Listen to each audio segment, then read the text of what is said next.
morning. It is Monday. So you know what that means. It is Monday motivation night. So welcome in. If you do not know who I am Pamela, aka Scooterrenee. I'm your host for tonight's Monday motivation, as I am for all Monday motivations. So welcome in each and every one of you. Make sure you do the YouTube things. You subscribe to my channel. You ring the bell for all notifications. That way you know when I go live or upload new content, because I also not only do Monday motivations, but I do auctions as well. And I also do buy it now videos. I do some short videos, things like that. So you don't want to miss any of it. So make sure that bell is marked for all notifications. And if you wouldn't mind a thumbs up, I would greatly appreciate that as well. So welcome in. Like I said, if you are new to my channel, I am so thankful that you are here. I hope you'll continue to come back. We do Monday motivation just about every Monday at 8 p.m. Central. Every once in a while I might miss, but that's once in a blue moon, it seems like now. And then all my OGs, you know who you are. Welcome in. So good to see you all tonight. And then the playback crew, thank you for always going back and watching the playback. If you missed me going live, which just goes to show you can catch this at a later time if you would like to, but when you do it live, it's just so much more involved. You can be right there in chat with everybody else. You can ask questions while I'm live and all that kind of stuff. But I love it when the playback crew shows up. So if you are the playback crew, I love it when you leave me a comment. Let me know that you're the playback crew. So if you wouldn't mind, leave a comment. Let me know that you're watching the playback. I greatly appreciate that. So let's see who all is in chat before we get started with tonight's episode. I am so excited because we're getting closer to the 100. We got Joanne here. Hello, Joanne. Welcome in. So good to see you, my friend. We got Cole, my sister. Welcome in. She's like, dang it, Joanne, you beat me to it.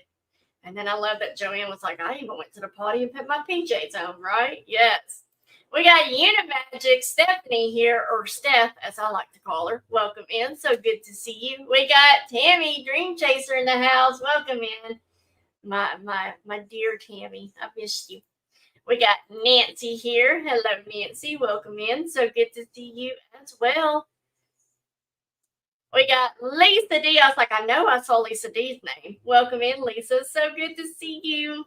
We got Shelby here. Hello, Shelby. You may not control all the events that happen to you, but you can decide not to be reduced by them. Amen. Love it. Yes. Thank you, Shelby. We got Jennifer here. Hello, Miss Jennifer. How are you? I hope you're doing well.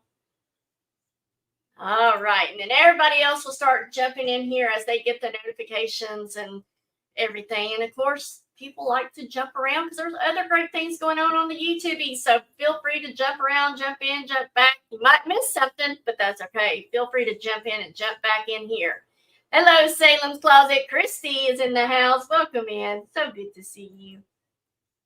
All right. I hope you guys had an awesome weekend, at least a restful weekend, maybe. Robert and I, we did a little bit of sourcing on Saturday, and then the rest of the day, we just kind of had a whatever kind of day, whatever we felt like doing. And then Sunday, we went to the pumpkin patch with Harley and Patrick and Elle. Those of you that are friends with me on Facebook, I dropped those pictures today, so you can see all those pictures from the pumpkin patch. That was so much fun. I haven't been to the pumpkin patch probably since Emma was in elementary and went there for like a field trip thing. And so it was a lot of fun. It was hot. Like, where else in October you wear shorts and a short sleeve shirt and sweating your booty off than in Arkansas for pumpkin patch? Like, I was really wanting cute pictures and stuff, but no way was I about to wear long sleeves or anything like that. Oh, you're so good. Cool. Look at that. You guys stay for the whole thing. Just saying. Don't want to miss a thing, right? Now I'll be singing the Aerosmith song in my head. Thank you, Steph. She is. If I do say so myself, she is her mom made over. So it's like I get to see my daughter grow up again right before my eyes. So again, that was just so much fun, but it was stupid hot. Usually I'm not the one that gets a little, been out of shape about heat, but yeah, I was yesterday. So starting this week, And next week is ramping up to be crazy for me, guys. I don't know about you guys. Friday, I'm going to the Arkansas State Fair with my oldest granddaughter, Emma, and her pawpaw, her daddy's dad, and his pawpaw's sister, so her great aunt. We're all going to the fair Friday, so me and him tend to tag team. His wife and Roflo are not Arkansas State Fair kind of people. And so, yeah, we tend to tag team each year and take Emma to that. So, then this weekend, Hometown Country Marketplace, we're having our 3rd annual Dollar Days and outdoor vendor event. So I'll be there. I'll be working because I always like to schedule that the weekend that Tammy and I are tag teaming together. So I'll be working, but I'll also be selling my True Honey teas. So Harley will be there selling her smell good stuff. So it's going to be a great weekend. It's going to be a busy weekend. So, and then next week just gets crazier. So, hello, Kathy. Welcome in. So good to see you. Right? Like here to a couple of nights this week, we finally get down to 49. But yeah, we've been in the 90s. Like, what in the world? Ugh. So tonight's episode is episode number 97, and that means 3 more episodes to the 100th episode. So we're getting even closer, and I'm so happy.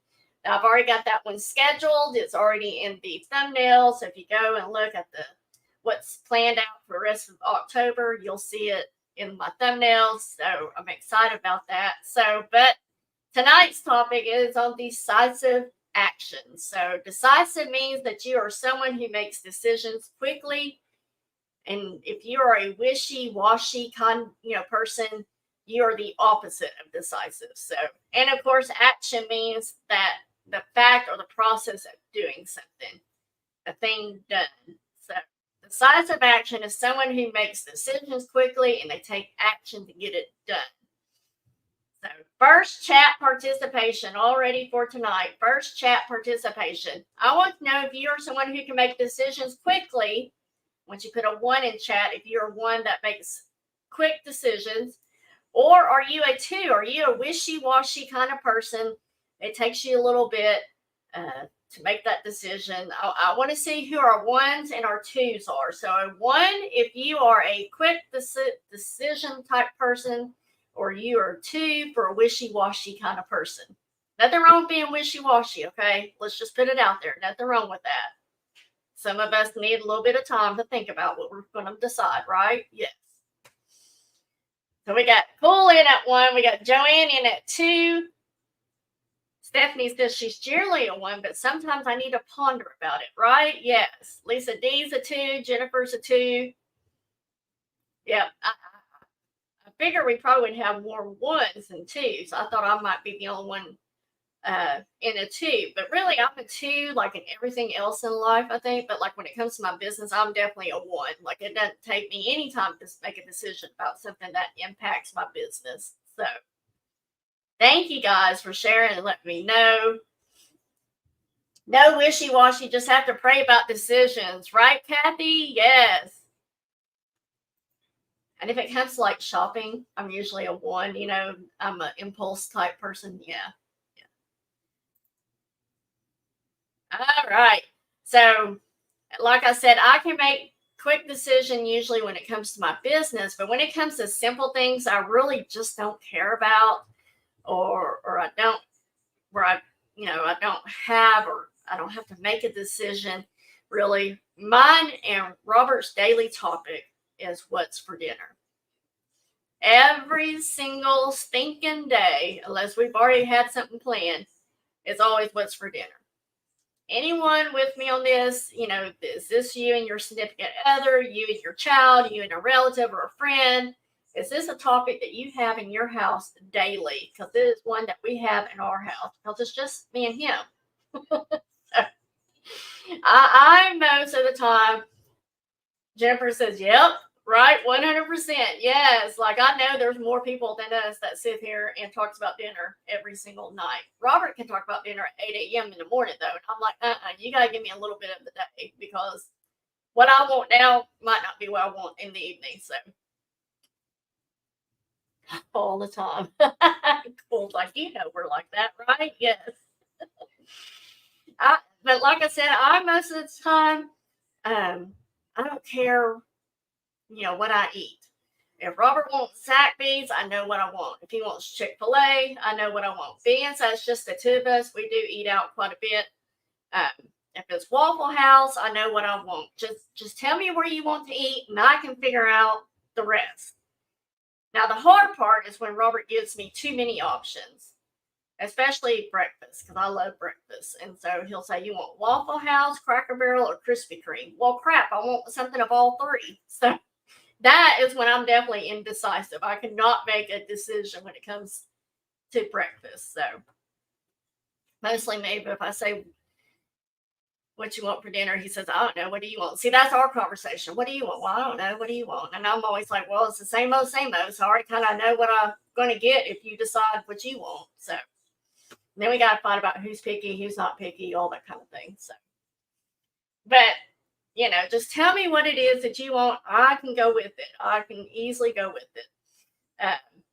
So he's gotten good at giving me an A or B, Do you want Chick-fil-A or do you want Zaxby's? Well, I want Chick-fil-A, or do you want David's Burgers or do you want Burger King? Well, I might have a toss up on that one. Probably Burger King, maybe. But we had David's tonight. But anyways, you see where I'm going with that.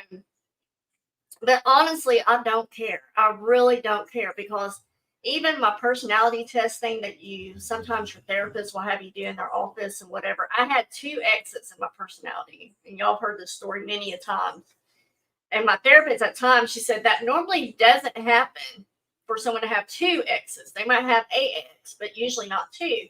And she's like, so when you say that you don't care, you really don't care on minor things. I'm like, no, I'm just easygoing. Like, I can get along with the best of you. I can get along with the worst of you. Like, it doesn't matter to me. All I care about is eating. Just let me be able to eat, but I don't care really where it comes from. I'm just, again, easygoing. Let's just have fun and carry on is all I care about. So before we jump in any further, here we go.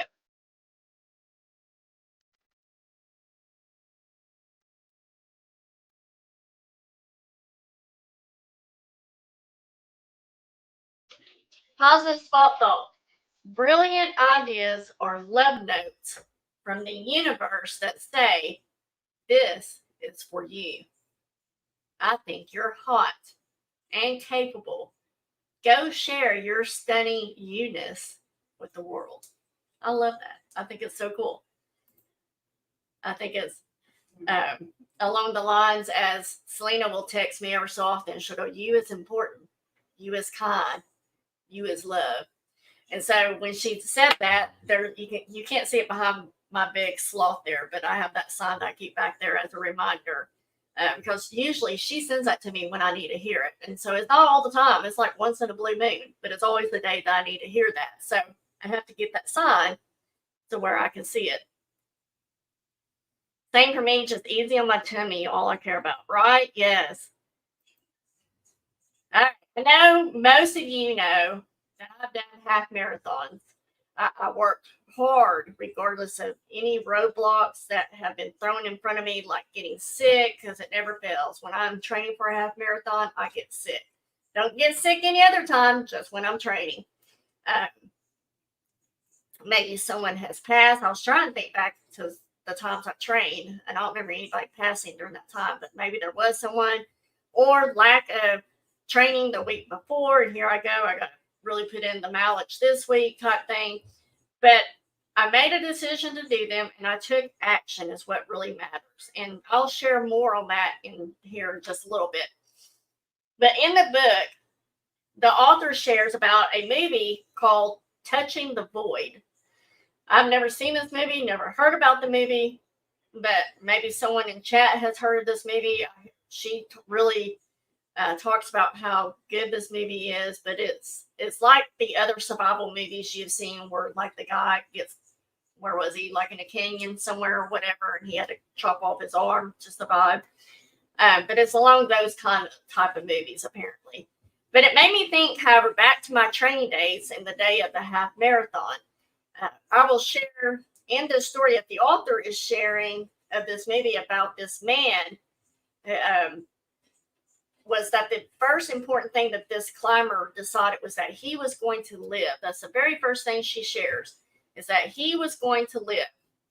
Hey, Heather, welcome in. Thank you. I appreciate you. I know you got to get up early, girl. I understand that. So he decided he wanted to live. So she recognizes that this seems like a no-brainer, the will to live and all. But she asked the readers, have you decided to live? And what she meant by that is that, have you decided to live in a way that you know you love to? How about you guys in chat? Do you want to live in a way that you know you love to live? And so that's what the author is trying to get across at the very beginning of this chapter. And the author goes on to share that if you are serious about getting rich enough to live your life to the fullest, you have to do it such as this climber in the movie who was facing life-threatening and unbeatable odds with a bad song stuck in his head.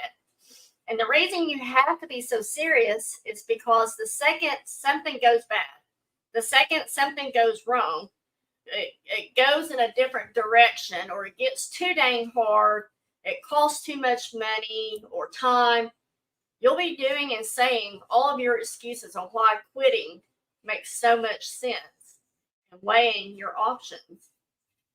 I know I faced that quite a bit when I would train for my half marathons. It was so much easier for me to just go, forget this crap, I am done, but whenever someone, I've shared with y'all before, Robert one time said, are you sure you should do this? Because there wasn't much time to really train. Not like I usually train. I'll share how much time I train later. But there wasn't as much time as I normally allot for training for a half marathon.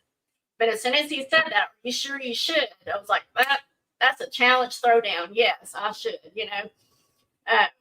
But when you make that decision, then your excuses can go, your excuses are out the window when you are determined that you're going to achieve something. So you have to get that 10-ton elephant of no nonsense, decidedness breathing down your neck to do what it takes, however long it takes, to get past your fears and your subconscious, the oh no, only but hell no subconscious part of it, and leap into the unknown. I used to be, and probably still am, a take a chance and we'll deal with whatever comes at that time. Sometimes along the lines of do now, ask for forgiveness later type thing, or whatever. Throw caution to the wind. That's kind of who I am at times. And sometimes it pays off big and sometimes it hasn't. I've had to eat my crow, in other words. Hello, Jessica. How are you? Still in the... I saw your Facebook or on YouTube that you were still in the hospital. So if everybody can lift Jessica up in your prayers. She's been there, I believe, since Saturday, I think. So if y'all can pray for Jessica, I would appreciate that. But if you've made a backup plan, you haven't made a decision. Decide, meaning to come to a resolution in the mind to resolve or settle, is what decide is. Meaning all the other options you had fall away and you are committed to the decision done alone. Awesome, Jennifer. Hello, Selena. There's my feather sister. Welcome in. Good to see you. So not sure if anyone else in chat can relate to this statement, but sometimes I'll find myself in this situation. You can't do anything if you try to do everything. Anybody with me about you think only you can get it done, you think only you can do it the way it should be done, or you don't want to ask for help? It's hard at times for me to ask for help. I'm just like, well, I'm already doing this, I might as well just keep going, Or to try to focus on the whole picture instead of taking chunks at a time.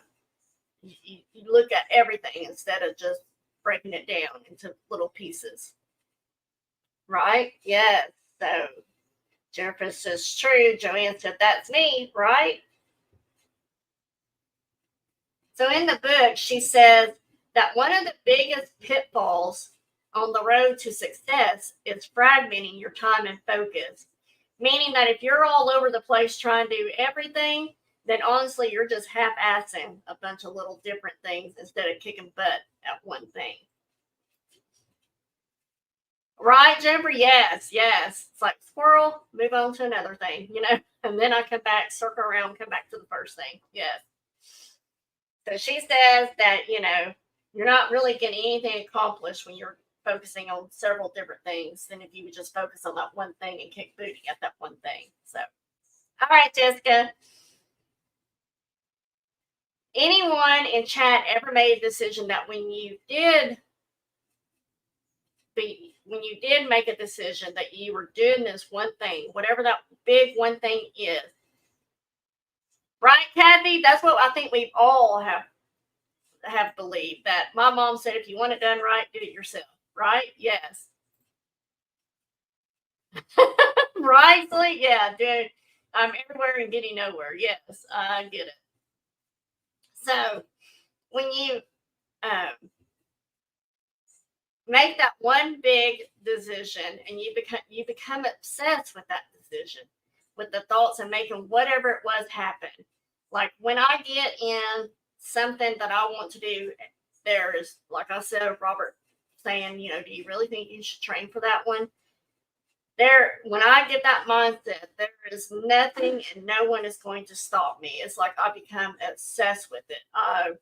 Out here walking in the rain. It might even be lightning for all I know. I just got my raincoat on and I'm gone, doing what I need to do. But even the crap that might scare me won't even faze me when I'm in that mode. When you make a decision, it sets everything in motion, aka decisive action. It also tells the universe that this is how it's going to be. And it starts moving all the things that you need in your direction. Your desires are brought to you via thought, and you receive them by deciding to take action. Your desires are brought to you via a thought that you have, and you receive them by taking the action. So moving the things to you means things like ideas, opportunities, people, things. I mean, it can be anything. So it's not just, hey, I want $1 million and boom, it's going to be moved right to me. No, it's my ideas of how I'm going to do that. My opportunities are put into my path, the people that are put in my path, and the things, whatever it may be. New car, new house, whatever. So you want to pay attention to any new ideas and thoughts that come to you, because that one idea or that one thought can be the one that changes your entire life. So you want to stay open to any ideas or thoughts that come to you. Don't just be so focused that you don't recognize these additional ideas or thoughts that might come. Or sit there and go, oh, that ain't going to work. You don't know unless you try, right? So you have to be on it, because our subconscious mind can be so quick to stop us without even knowing what is happening. It's like, when you're driving along, like for me personally, if I'm driving along to work and I get into a thought process of whatever it may be that I'm thinking about, and then all of a sudden you'll kind of notice where you're at, and you're like, how do I get from there to here? Like I had to be, going in and out of traffic or whatever, but I don't remember my drive from this side of the bridge to the other side of the bridge because I was in a thought. So it's almost like that. So you want to pay attention when those thoughts and ideas come to you. Because again, the subconscious mind, you don't even know that you're doing it. Just like the whole driving thing. That's where I was going with that thought. Is, you can be driving along and you don't even know. So that's how quick your subconscious mind can take over. Brilliant ideas are love notes from the universe that say, and I think I said that in our positive spot quote, didn't I?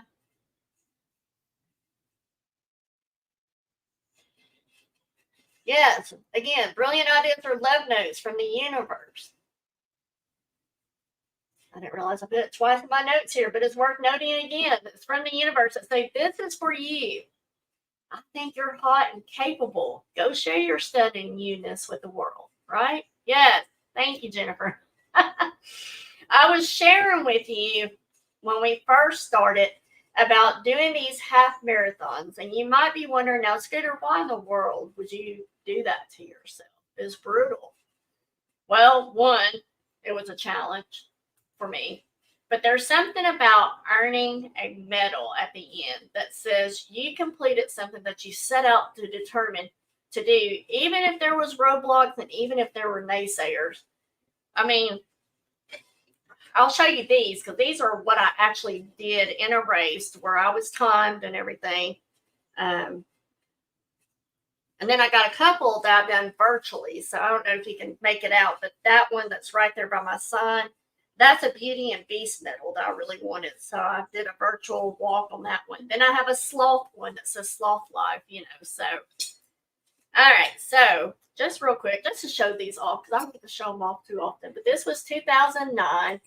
This was Soaring Wings, half marathon.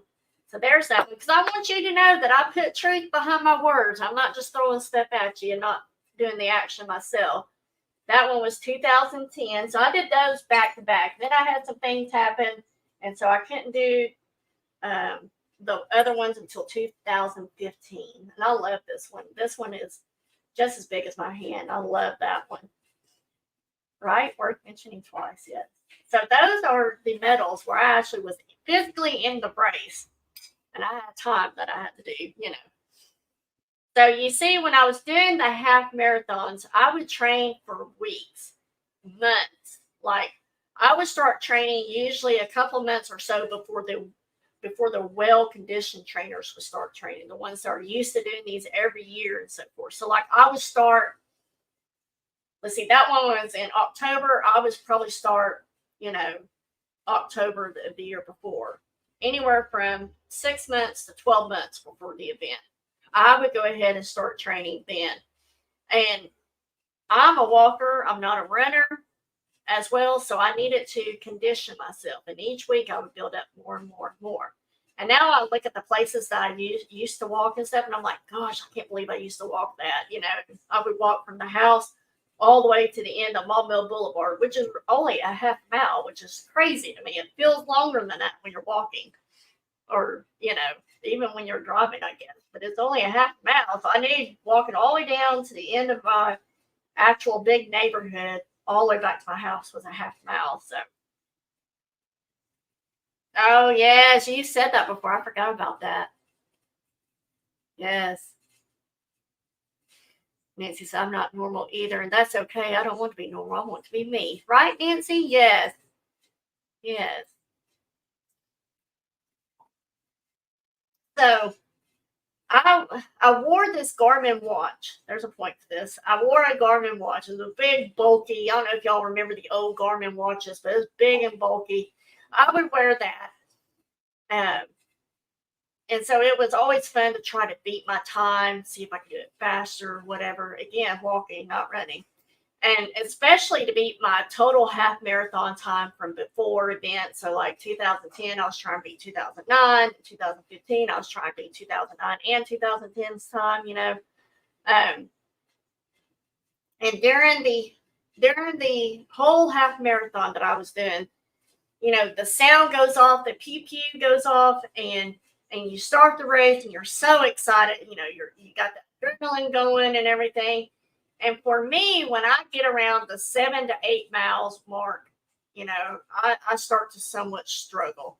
I notice that my legs are hurting, like the front of my legs. It feels like I've hit a brick wall. And no, it's not, what's the word I'm looking for? It's not shin splints. It's not that. Because as soon as I stop, the pain goes away. It doesn't stay. And so anyways, I've had it looked into and never have found anything out about it. But I noticed that my legs will start hurting. Maybe my feet are hurting. Maybe even like my shoulders, how I'm carrying myself as I'm walking and everything. That I start feeling pain is what I start feeling.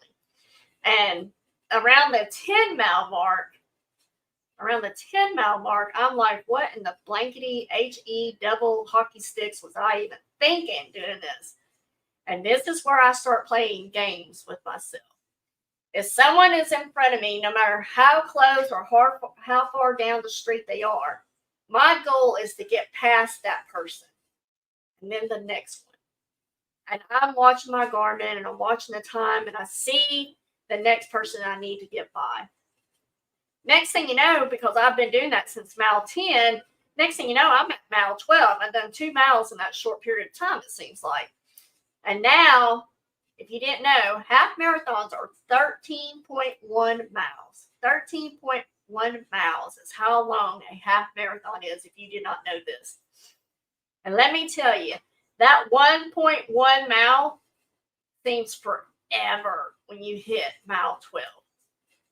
You hit mile 12, and it seems like it is going to take forever to walk that last 1.1 mile. And yet that excitement for me, it gears up because I am so close to the finish line. This is when Eye of the Tiger Zone is on, and it's repeated if necessary, depending on how fast I'm walking, how fast I can get that 1.1 mile done. And even during the last 3.1 miles, you have to make a game of this because it's the only way I know how to push myself to the next. Joanne says, see me walking fast or running, call 911 because somebody's probably after me. Either that or I have to go to the bathroom real bad. Robert says, no one can beat me when there's a sale. He's like, you walk the fastest when there's a sale. So back when I was really into Black Friday and all that, he's like, boom, you were going, you know. So the only time I walk fast is if there's a sale or someone's chasing after me. Yes. But you have to do these games. If I didn't do these mind games and such, then I would get so overwhelmed. And I might even quit. That's when the excuses come in easier and easier to accept and everything.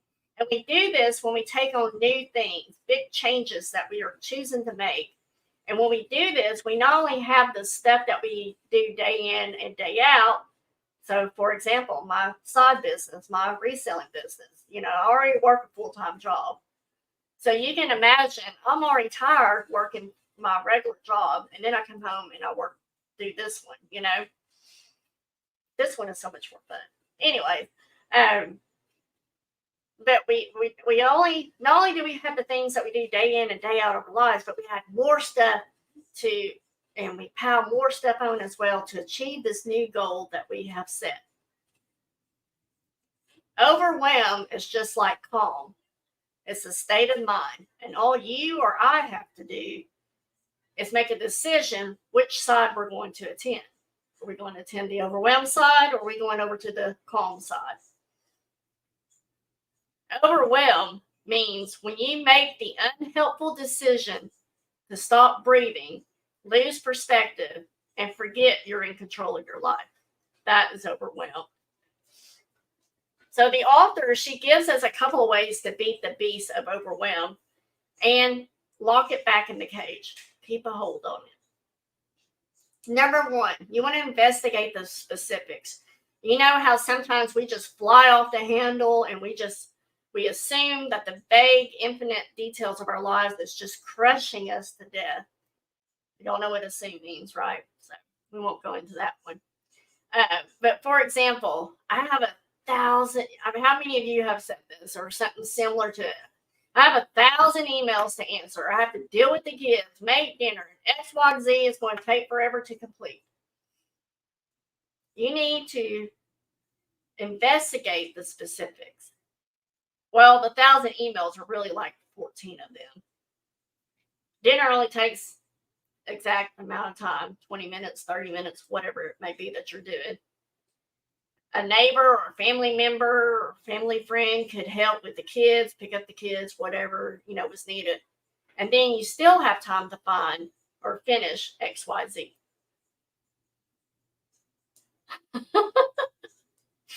Right? I'll do a marathon, probably mile 12. Nuts and bolts would be coming out of me.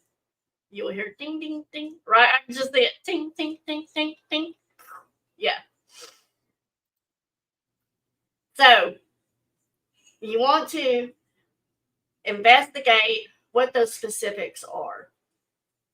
And then, yes, I know we all tend to bite off more than we can chew at times, but the majority of our overwhelm can be set at ease with just some clarity. Number 2, chunk your to-dos down into bite-sized pieces. I've talked to you guys over and over about this. So break it down to bite-sized pieces. Remember, we can only eat the whole elephant by one piece at a time. So when you do things in chunks of time, it provides focus. Same thing with the tricks or games I would play it with the half marathon.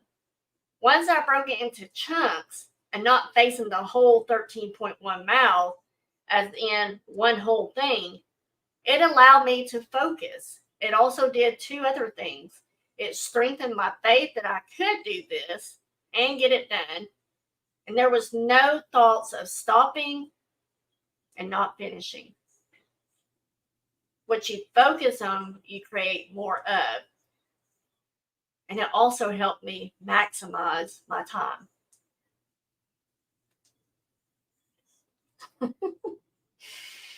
If you feel like you have all the time in the world to do something, then guess what? You will take all the time in the world to get it done. If you know you have 30 minutes, the task will take you 30 minutes. When you chunk down your time and demand that you focus on one thing and that one thing only, it creates this urgency. It maximizes your productivity and it frees up more time for you to do the other things. Time comes to those who make it, not those who try to find it. Woo, that's a toughy one. Time comes to those who make it, not those who try to find it. And so the author gives us a breakdown of the action steps that we've gone over so far that will help add the bulge in our wallets. Number 1, get clear. Y'all remember we talked about this. Get clear on the amount of money that you're going to make. What are the specifics of what the money is for and how freaking awesome it feels to make it? Right, it is, Nancy. That's a tough one for me too. It's like, whoo, time comes to those who make it, not those who try to find it. Oh my goodness. I can't tell you how many times I've said that. I got to find some time to do it, ABC and get XYZ done, Yeah, I'll be catching myself on saying that now. Number 2, decide with unshakable commitment that you are making this money. Nothing's going to stop you. Nothing's going to get in your way. Number 3, get a plan together to make the money you desire to make. Chunk the plan back into bite-sized pieces and focus on one goal at a time. For me, it's deciding, okay, I want to make this amount of money at each auction. Or I want to make this amount of money each month at the flea market. And then in my calendar, I've shown y'all my calendar before. I don't have it right here with me. But I've shown you where I've color-coded what each thing that I make, either every day, every other day, whenever I decide that I'm making money, or whenever the flea market decides I'm making money, I write that down in my calendar each day. And so therefore, I'm breaking it down into, I know each week what I've got to make that gives me my grand total for the month. So I took my grand total a month, broke it down to each week, and then I broke it down to what each day that should cost or what that should make me. So you got to break it down into chunks where you can focus on one goal at a time. Number 4, hold an image in your mind of the life you're creating, where the vision board comes in handy, the one I've shown y'all before. And all the money that's flowing towards you with eager excitement, hardcore faith, and deep gratitude. And number 5, she says, is do your best wherever you're at. So if you're not doing something that you love in the moment, and Y'all know what my thing is. But if you're, doing you're building this empire of something and you've got to go, the example in the book she gave was scrape gum off the table. Like, how miserable can that be? Scraping gum underneath the table. So if you're not doing something that you love in the moment, be the best at whatever that job is and have an attitude of gratitude. That's exactly where I've changed my thought, whatever you want to call it. I have turned it around and to have gratitude for where I'm at. A desire to grow is not the same as being negative about where you're at. What you want to talk about another good one? There's another good one.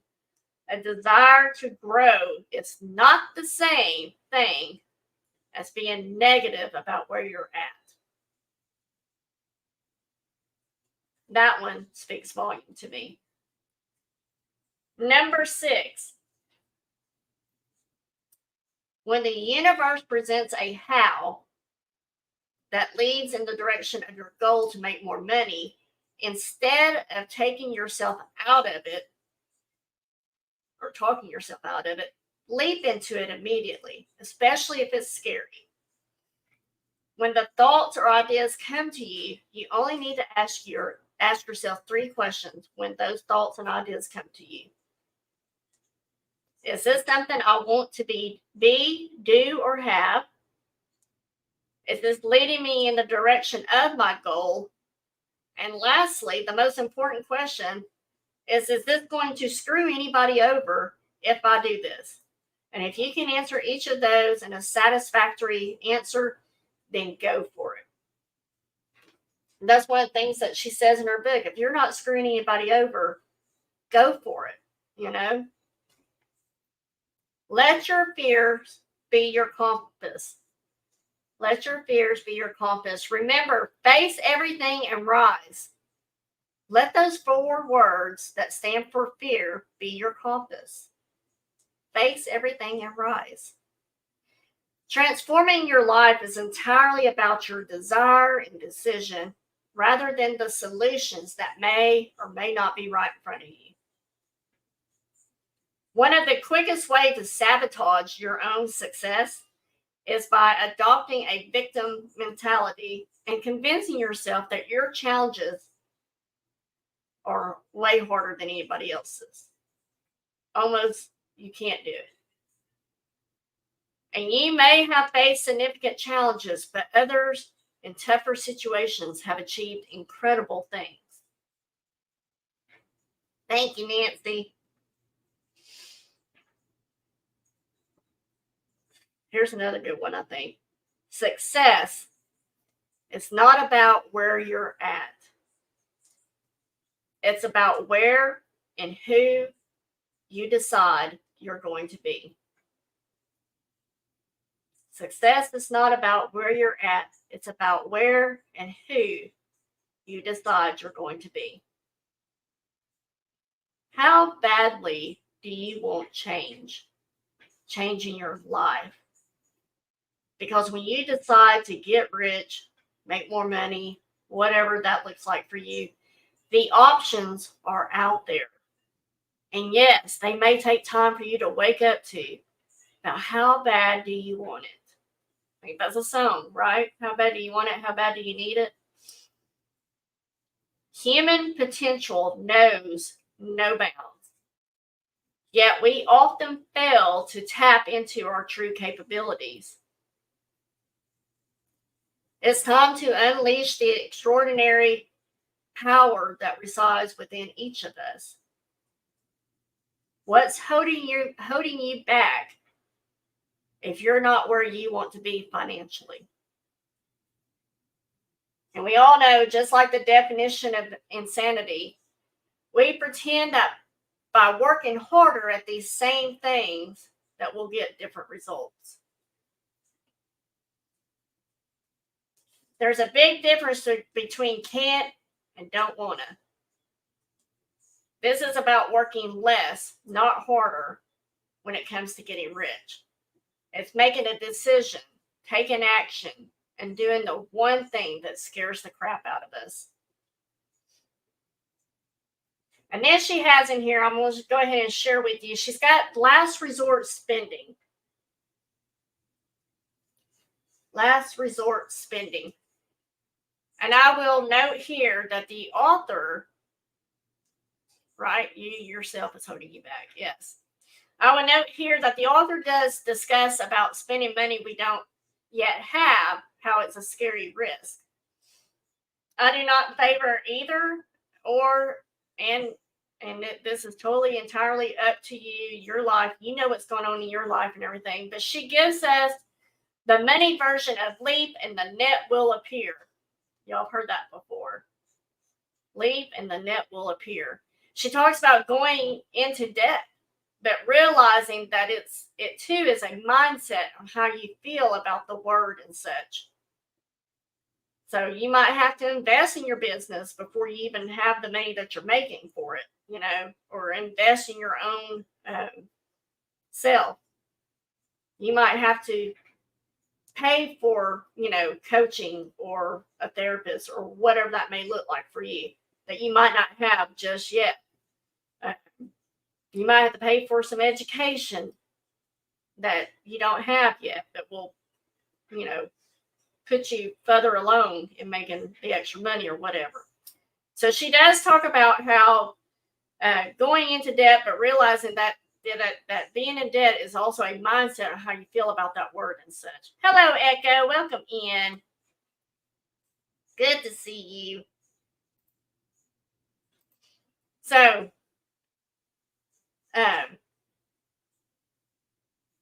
she isn't saying to spend money recklessly that you don't have, living beyond your means, digging a deep hole for yourself with a mindset of fear and denial and no real drive or plan to pay it off can be one mindset that you can have.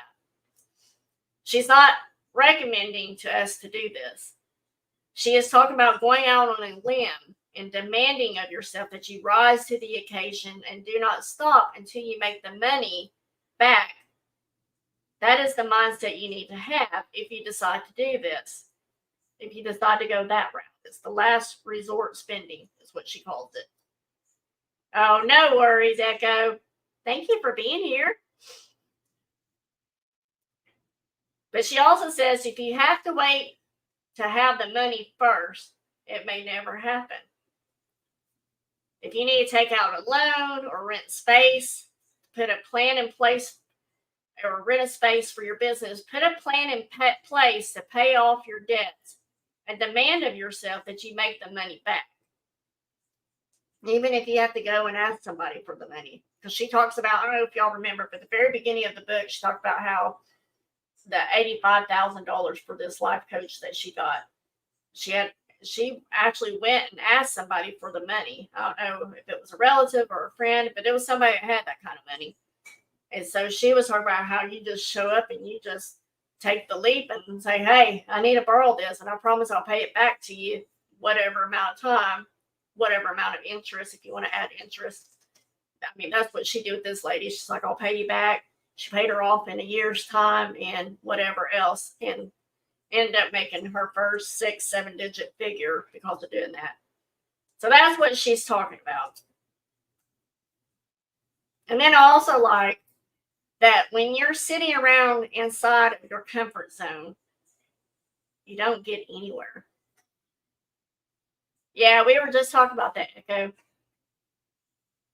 But when you're just sitting around inside your comfort zone, you're not really putting yourself out there to get anything done or accomplished or whatever. You're not going for it. You don't get anywhere. You just stay right there in the comfort zone. Receive and spend the money with faith and gratitude that is coming back to you. Keep your frequency high and your focus strong. Demand of yourself that you do everything, taking more scary leaps to new heights to make the money back, and do not stop until you do. So this chapter has a success story. So let's move on into that real quick. So this success story is a client of mine, Kelly, and this is if she can do it, so can you. A client of mine, Kelly, went from making an average of $4,500 a month to an average of $35,000 a month.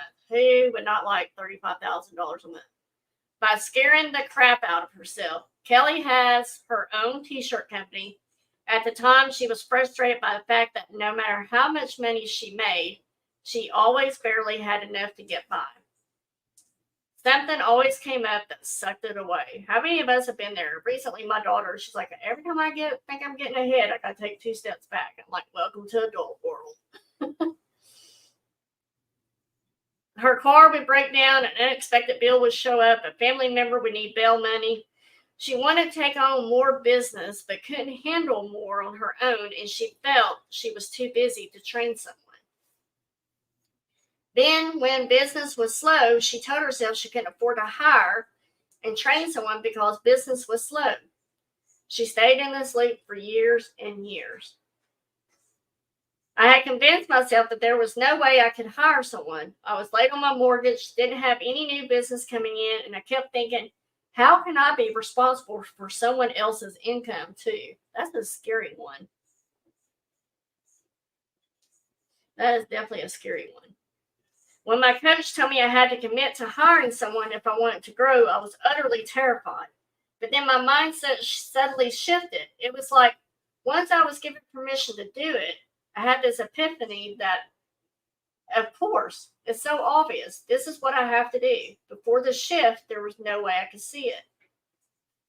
The second I committed to making the hire, I had no choice. I had to make the money to pay him.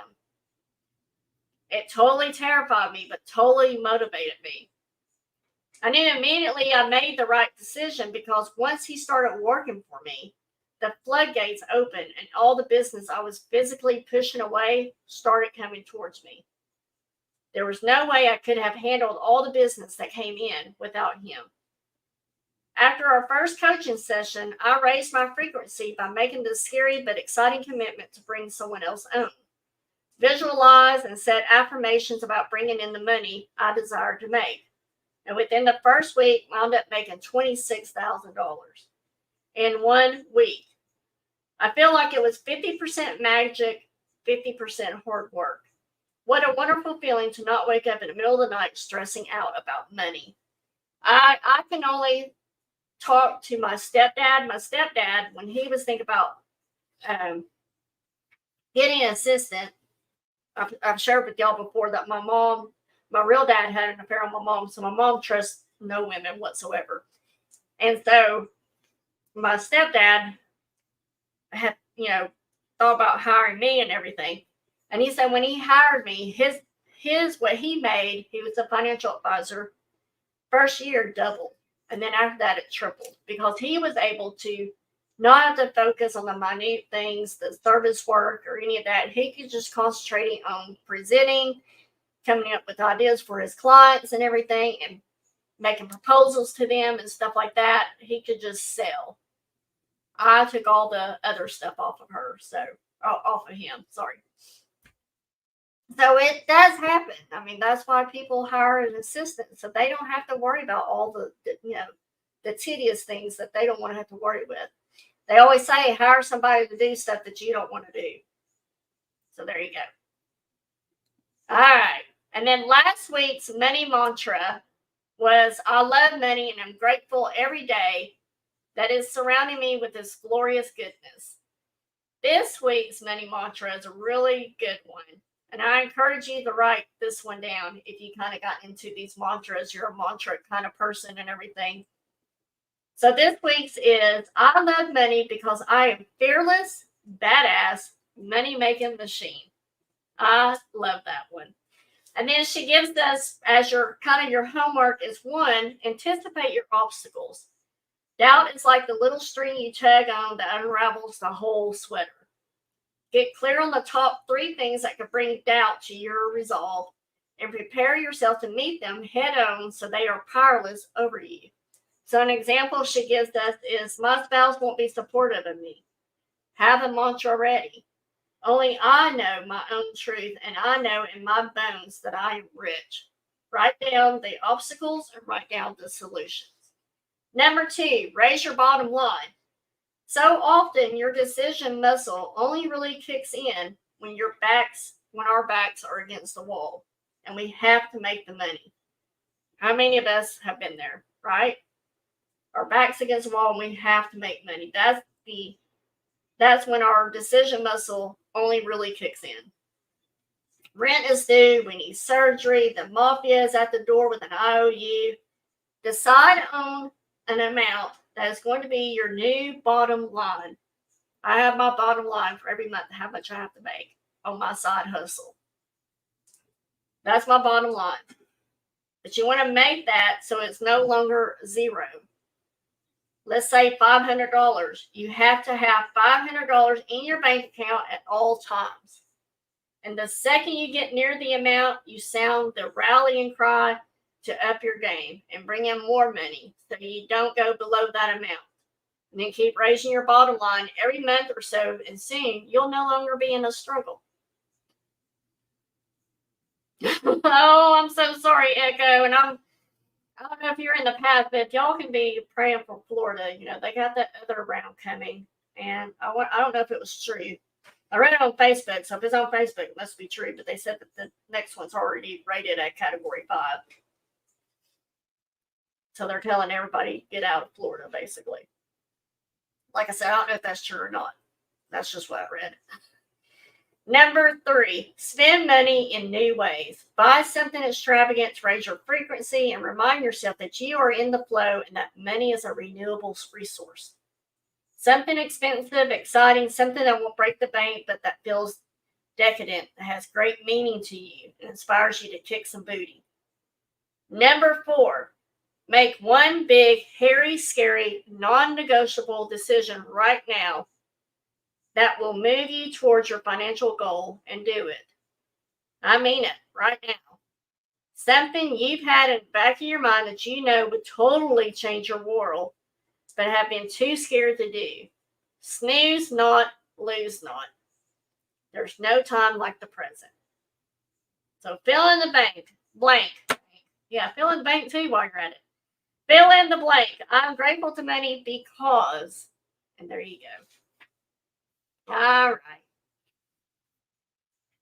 So thank you guys for being here tonight. As always, I hope you got something. You picked up a little nugget out of the topic, the stuff that I shared tonight with you. I hope there was something that you can walk away from going, now I want to implement that, or that's what I want to start thinking, or whatever that may be. Tomorrow night, I will not be live with Selena because tomorrow is mine, I should say, Roflo's birthday. Most of y'all know who Roflo is. That's my darling husband. He's getting so young. So I'll be with him celebrating another birthday with him that I'm so blessed that I get to be a part of. Thursday night, we're going to be changing it up. Cool Ranch will be getting ready to head out of town early Friday morning, so she's not going to be able to go live with me Thursday night. So Selena and I will be doing the one fry short of a Happy Meal on Thursday night. So we're not live tomorrow night. We'll be live Thursday night at 7:30 p.m. Central. So Selena will be here with me, and that's what we'll be doing. Thank you, guys. I will make sure to pass on happy birthdays to him. For him, they're just another day, but I love being able to celebrate him, knowing that we've had another year together, of his birthdays and stuff. So, hello, Josie. Welcome in. So good to see you.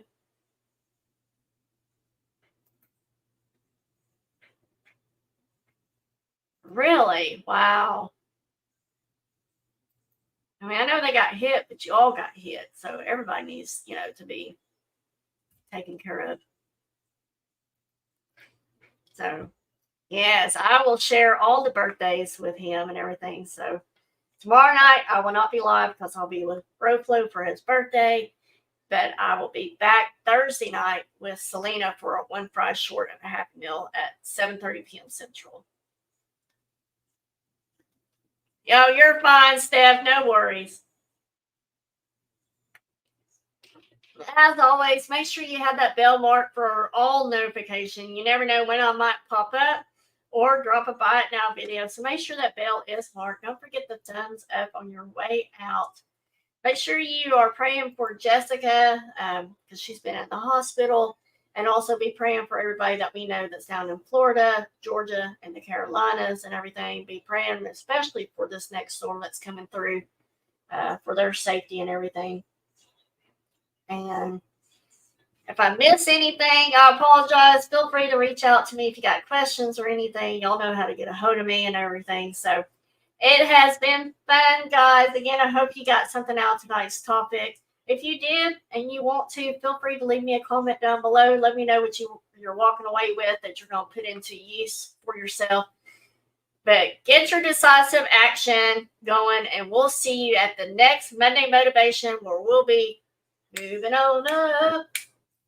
That's next week's topic. So now I'll have that song stuck in my head for the rest of the night. So y'all, again, get your decisive action going. I'll see you hopefully somewhere around the YouTubies. Hopefully I'll see you Thursday night. But if not, have a great week. Have a great weekend. I'll see you back here next Monday at 8 p.m. Central for another Monday Motivation for moving on up. Let's do this thing. Good night, everybody.